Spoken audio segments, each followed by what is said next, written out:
Tonight, a report that will have you wondering just who is driving next to you and how dangerous they might be to your family. We went digging for answers on repeat drunk drivers, and what we uncovered, well, it's plain stunning. KMTV Action 3 News reporter Dave Roberts live with tonight's drunk driving dilemma. Dave. Well, based on the sheer numbers alone, there's a good chance that someone driving through the intersection here at 90th and Dodge has a DUI on their record. But what's even more shocking is that they'll do it again, some of them, and again, and believe it or not, again. The list is long. How long? 3 pages. Name after name, 116 people. Just in Nebraska. All of them convicted for drunk driving 10 times or more.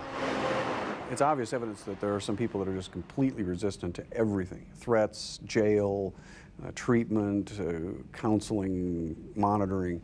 They are just going to drive drunk. Omaha City Prosecutor Marty Conboy knows the problem with habitual offenders well. 20 people on the list live in Omaha. Most of those people haven't been to the penitentiary for long periods of time. Maybe they've begun to view it as a bluff. Maybe they really think when we tell them you could go to jail for 20 years, you're really not going to go to jail for 20 years. We tried tracking down everyone living in Omaha convicted of drunk driving more than 10 times. After knocking on 20 doors, we find Leon Grant. At 19 years sober, he's willing to talk about his days of drinking, driving, and getting caught. A lot. I had to be at least probably 15 times, maybe, something like that. 15 times. Grant stopped drinking in 1991 and now counsels other alcoholics who drink and drive. It took me a long time because I was young and I had chances to change before then. I wanted to, but I just couldn't do it. Was it that last time in prison where you had the wake-up call and you said, time to change something, or was it during I just got tired of going in and out of jail when I was drinking and, drinking and using drugs, just got tired of it. For some alcoholics, 10 DUI arrests isn't enough to make a lifestyle change. It's likely because the punishment doesn't scare them. After 4 drunk driving convictions, when a judge can sentence habitual offenders to prison, they rarely do. If they're not afraid of going to the penitentiary, what are we going to threaten them?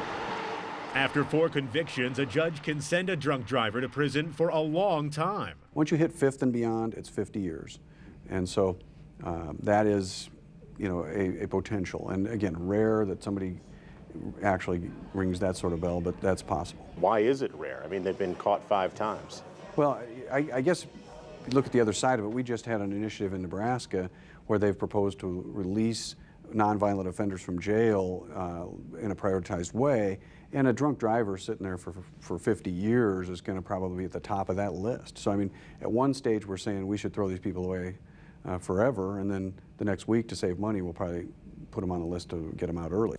116 people convicted of drunk driving more than 10 times. It's a fact that keeps Conboy up at night, knowing he'll throw the guilty in jail. Likely they'll be on the street driving again soon. Letting them drive around the streets, isn't that kind of like sending a grenade with the pin pulled out into the community and just waiting for something to happen? Well, that's unfortunate, but true. I mean, we can predict, just like any crime. I mean, if a person is a burglar and keeps getting arrested and thrown in jail, when they get out and nothing's changed, we can presume they'll be out burglarizing houses. Right now, Conboy admits that it's impossible to keep the streets free and clear of repeat drunk drivers. Now, after 4 convictions, you lose your license for 15 years. The problem is most of those people get caught driving drunk without a license. We're live at 90th and Dodge. Dave Roberts, KMTV, Action 3 News. Sobering report.